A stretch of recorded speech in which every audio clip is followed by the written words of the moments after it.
42-year-old man presents to the emergency department for dizziness and headache that started after stressful event at work. He reports that his face be often becomes swollen and he occasionally has difficulty breathing when this happens. This his family history is significant for his father who died of stroke, his mother who had similar facial swelling several times. The patient blood pressure is 170/80. On physical examination, he appears well and his exam is unremarkable. Based on most likely diagnosis, which of the medication is contraindicated? Yeah, it's hereditary angioedema. So in this patient, we do not give any kind of ACE inhibitors or the medication enalapril. This is ACE inhibitors. Other all can be given. Remember, ARB are also given in this angioedema patient. It is not contraindicated. Yeah, it is due to accumulation of bradykinin. So we'll go through the pathophysiology of this disease and then we'll talk about the mechanism. So here you can see hereditary angioedema. The pathophysiology is due to C1 inhibitor deficiency or dysfunction. You can see here,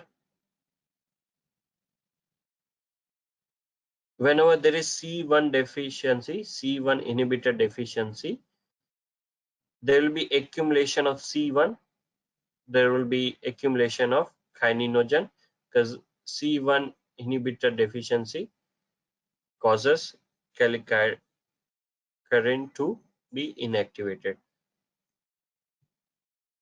While if we give this kind of ACE inhibitor,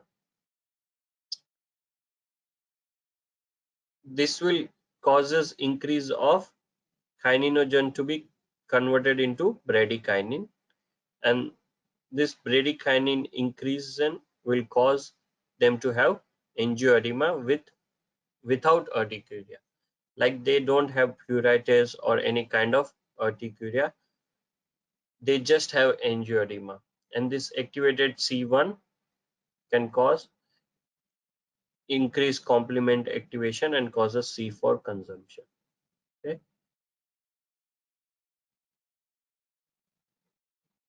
So they have excessive bradykinin. The clinical features, as in this patient, we see swelling of the face, extremity and genitalia, and they are without any kind of pruritus or itching. Remember, there is no itching in this patient. They have laryngeal edema, so we have to first secure their airway because they have laryngeal edema and they can have respiratory failure. So we go through ABC for airway.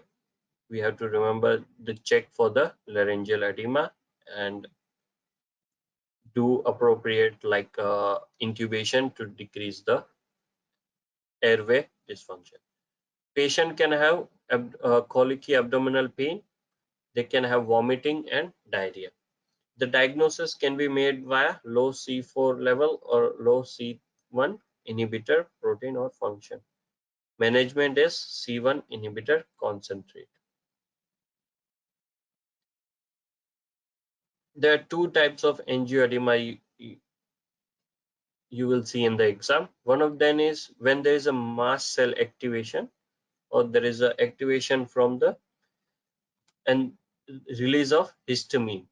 This can be due to type 1 hypersensitivity reaction, that is IgE mediated, or direct mast cell activation via when patient is giving opioids. So these two scenario, they will present with angioedema plus there is a associated pruritus and urticaria.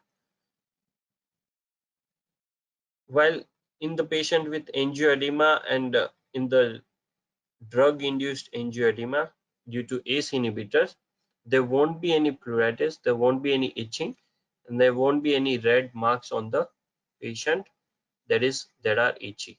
So there won't be any urticaria and pruritus. So whenever there is mast cell activation, we see itching and urticaria. When there is ACE inhibitor or bradykinin induced angioedema, we won't see any.